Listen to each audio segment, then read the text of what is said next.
আমরা যদি বিপদে পড়ি আমাদেরকে কেউ বাঁচাতে পারে না। আমার বাবা আমারে বাঁচাতে পারে? হ্যাঁ, আমার মা আমাকে বাঁচাতে পারে? আমার বন্ধু আমারে বাঁচাতে পারে? আমার দলের কর্মী আমাকে বাঁচাতে পারে? আমার পীর সাহেব আমারে বাঁচাতে পারে?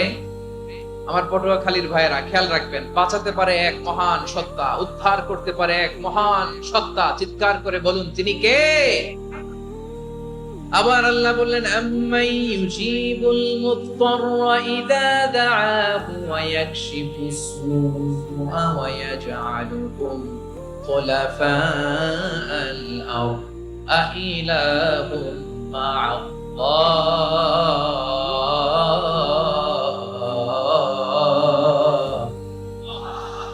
ক্বালিলাম মা তাযাক্কারুন। রব্বুল আলামিন বলেন, বিপদে পড়ে কাতর কণ্ঠে চিন্তাগ্রস্ত হয়ে যখন কেউ ফরিয়াদি হয়ে আল্লাহর ডাকে হাত তোলে, তখন এই ব্যক্তির ডাকে সাড়া দেয় কে?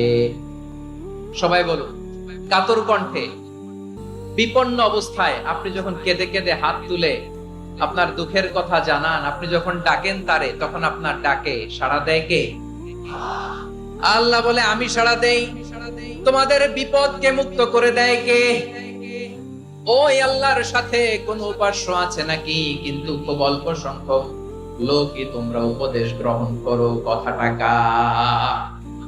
তাহলে বিপন্ন মানবতা যখন কাঁদে, মানুষ যখন বিপদে পড়ে নিরুপায় হয়ে ফরিয়াদ করে, তার ডাক শোনার কেউ নাই একজন ছাড়া। চিল্লায় বলেন তো, তিনি কে? এজন্য আমরা ফরিয়াদের হাত কার দিকে তুলবো? প্রিয় পটুয়াখালী, বলেন, ফরিয়াদের দুটো হাত আমরা কার দিকে তুলবো?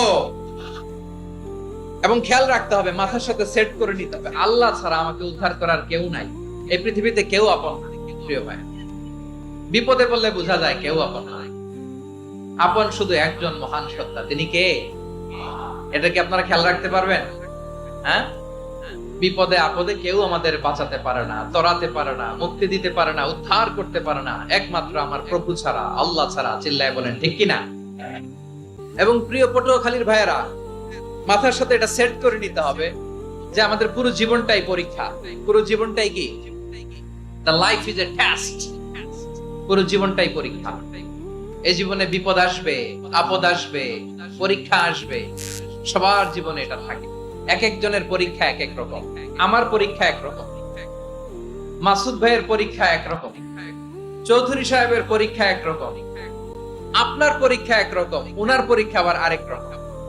পুরো পৃথিবীটাই পরীক্ষা ক্ষেত্র, সবাই পরীক্ষা দিচ্ছি, কিন্তু কারো পরীক্ষা প্রশ্নের সাথে কারোটার মিল নাই। সুবহানাল্লাহ পড়বেন না? পুরোটাই পরীক্ষা ক্ষেত্র, সবাই পরীক্ষার্থী, কিন্তু প্রশ্নপত্র একটার সাথে আরেকটা মিলে না। One doesn't match the other. একজনেরটার সাথে আরেকজনেরটা মিলে না। কাউকে আল্লাহ তাআলা ধনী বানিয়ে পরীক্ষা করেন।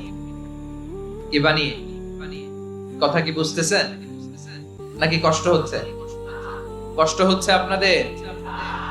কাউকে আল্লাহ ধনী বানিয়ে পরীক্ষা করেন, আবার কাউকে আল্লাহ তাআলা গরিব বানিয়ে পরীক্ষা করেন, কাউকে আল্লাহ অসুস্থ বানিয়ে পরীক্ষা করেন। কেউ দেখবেন যে দুরারোগ্য ব্যাধিতে আক্রান্ত, ডাক্তার বলেছে আর সময় নাই, দুরারোগ্য ব্যাধি, ক্যান্সার, যার নেই কোনো অ্যান্সার, তার জন্য পরীক্ষা হচ্ছে এই রোগ।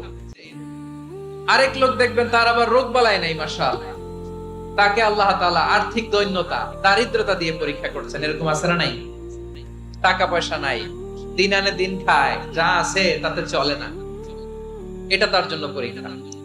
আবার আরেক শ্রেণীর লোক দেখবেন তাকে আল্লাহ অসুস্থতাও দেয় নাই, দারিদ্রতাও দেয় নাই, তার দাম্পত্য জীবনের সমস্যা আছে না নাই? স্ত্রী কথা শোনে না, অথবা ছেলে মেয়ে কথা শোনে না। তাহলে পরীক্ষা সবার জীবনে আছে, এক একজনের পরীক্ষাটা এক এক রকম। আল্লাহ তাআলা দেখতে চায় যে এই পরীক্ষার সময় আমরা কিরকম রেসপন্স করব, how to deal with the test, কিভাবে এই বিপদ আপদ পরীক্ষাগুলোকে আমরা হ্যান্ডেল করব, ডিল করব। এটা হচ্ছে আজকের আলোচনার বিষয়। বুঝতে পেরেছেন সবাই আমার প্রিয় ভাইয়েরা? তাহলে পরীক্ষাময় আমাদের জীবন, বিপদ আপদ পরীক্ষা, এটা মানুষের পিছু ছাড়ে না। সবার জীবনে পরীক্ষা আছে, নবীদের জীবনেও পরীক্ষা ছিল। সাহাবারা জিজ্ঞেস করেছেন, ইয়া রাসূলুল্লাহ, আইয়ুন নাসি আশাদ্দু বালাআন ফিদ দুনিয়া, এই দুনিয়ার বুকে কাদের পরীক্ষা সবচেয়ে বেশি? বিশ্বনবী বলেছেন আল আম্বিয়া, এই পৃথিবীতে সবচেয়ে বেশি পরীক্ষা আল্লাহ তাআলা নিয়ে থাকেন নবীদের। কাদের?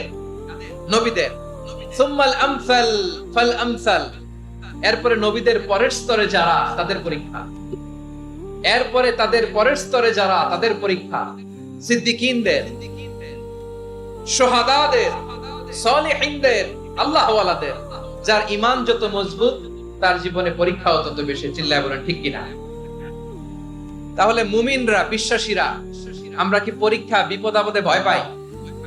হ্যাঁ, বিপদ দেখলে ভয় লাগে আপনাদের? ভয় লাগে? হ্যাঁ, না, মুমিনরা বিপদে ভয় পায় না, তারা হতাশ হয় না, সুবহানাল্লাহ, তারা নিরাশ হয় না। বিশ্বাসীরা হাল ছেড়ে দেয় না, তারা ভরসা রাখে একজনের উপর। চিল্লায় বলতে হবে তিনি কে? কারণ মুমিন জানে the grief isn't permanent, the test isn't permanent, the struggle in our life isn't permanent. আমাদের জীবনের দুঃখ, কষ্ট, স্ট্রাগল এগুলো পার্মানেন্ট নয়। after every difficulties there is an ease. সব কষ্টের পরেই একটা সুখ আছে না নাই? রব্বুল আলামিন বলেন ফা ইন্না মাআল উসরি ইউসরা, ইন্না মাআল উসরি ইউসরা, ভয় পেও না, চিন্তা করো না, কষ্টের সাথেই আমি রেখে দিয়েছি স্বস্তি। সুবহানাল্লাহ বলেন। মুমিন জীবনে বিপদ যত বেশি, কষ্ট যত বেশি, তার সামনে সফলতা তার চেয়েও বেশি। ঠিক কিনা বলেন? কারণ বিশ্বাসীরা জানে রাত্রি যত গভীর হয় সুবহে সাদিকের সময় তত আগাতে থাকে।